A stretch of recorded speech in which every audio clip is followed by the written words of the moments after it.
Queen Elizabeth I is remembered for her sharp mind, political genius, and commanding presence.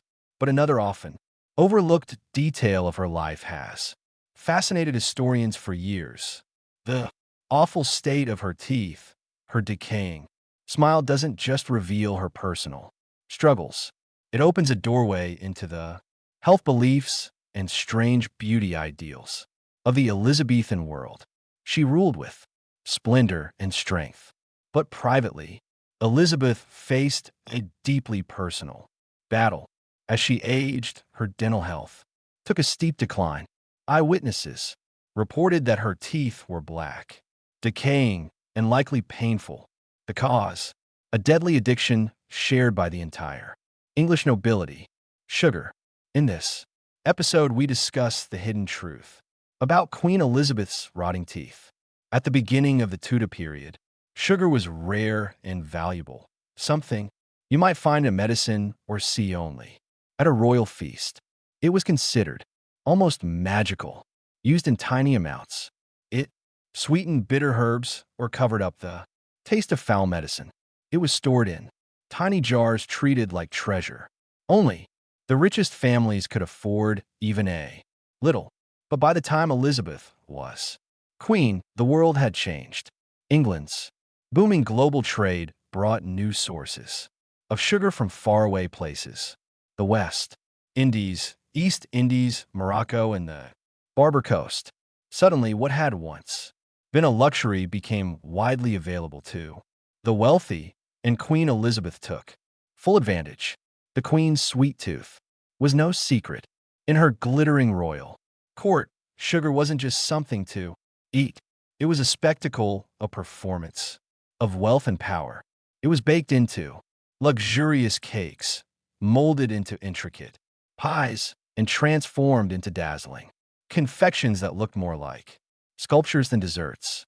These sugary masterpieces weren't served every day.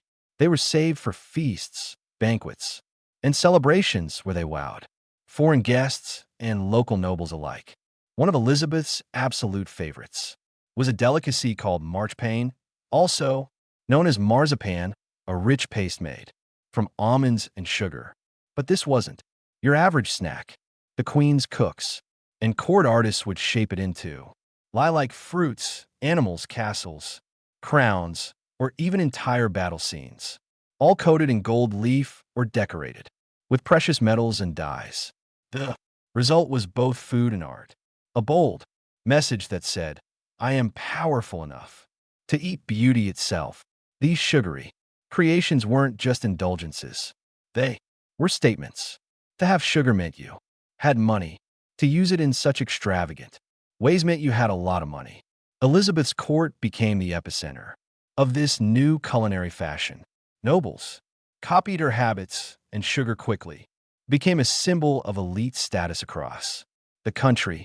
Even in everyday meals, it started showing up in places where it didn't belong. People were putting sugar on meat, fish, and even vegetables, all to show they could afford it. The more sugar you used, the wealthier and more important you looked. Over time, the idea of restraint disappeared. Sweetness wasn't just for flavor anymore. It was a social weapon.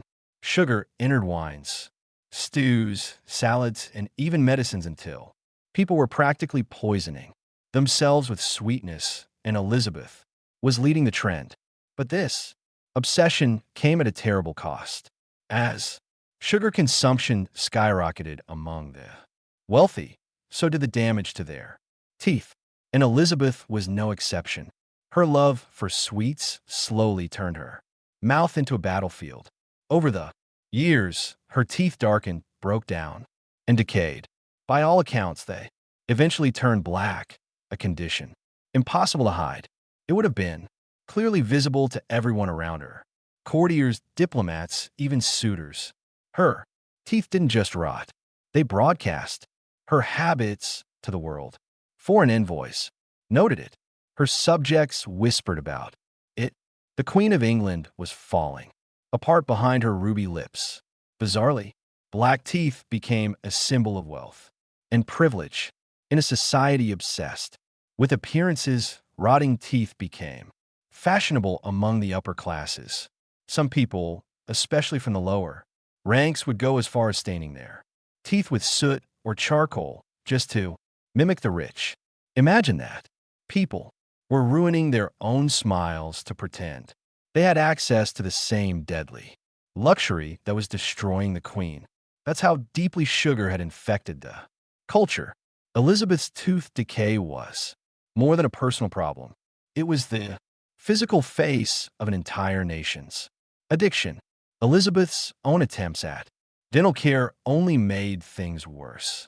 In an age before toothbrushes, toothpaste, or even a real understanding of hygiene, people relied on homemade mixtures and folk remedies. Early in life, Elizabeth reportedly cleaned her teeth with honey, thinking it would freshen her breath and leave a pleasant scent. Later, people began using sugar pastes to polish their teeth, believing sugar itself was a cleansing agent. These misguided routines not only failed to protect their mouths, they actively sped up the decay. With no toothbrushes, no floss, and no knowledge of bacteria, people were essentially rotting their own teeth faster in the name of cleanliness. Elizabeth's daily dental routine was likely made up of smearing, rubbing, and rinsing with sticky, sweet concoctions.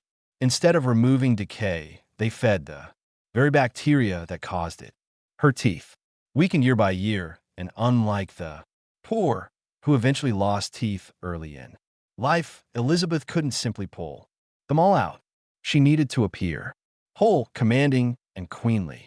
But her mouth told a different story. When it came to dental treatment, the situation was just as grim. There were no professional dentists in Tudor, England. The job of pulling teeth fell to barber surgeons, the same men who cut hair, performed minor surgeries, and even pulled out bullets. They didn't have sterilized tools or pain relief. There was no anesthesia, no numbing cream, no gentle techniques. Tooth extractions were done with sharp, rusty instruments, and patients were expected to grit their teeth if they still had them and endure the agony. Elizabeth, unsurprisingly, had a deep fear of these procedures. One famous story tells how she refused to have a rotten tooth pulled until a bishop agreed to have one of his teeth removed first just to prove the pain was bearable. That's how terrified she was. Her fear allowed the rot to continue unchecked for years. Each time she delayed, the decay worsened until her smile became misshapen, painful, and visibly infected. Descriptions of Elizabeth throughout her life show how this dental decline shaped her image. In her youth, she was praised for her face, her complexion, her expressive eyes, and especially her graceful hands. She used those hands dramatically while speaking, drawing attention to her poise and elegance. At 22, she was considered handsome, a powerful word for a woman of rank. At 24, she was called comely, not stunning but tall, well-formed, and with a healthy, glowing skin tone. Her youth was her shield. Portraits painted during this period show a confident, stylish queen with smooth skin and closed lips, a subtle way to hide what lay beneath. As she aged, the reports grew less flattering. By 32, only 7 years into her reign, Elizabeth had begun to speak of her beauty in a more modest, almost joking way.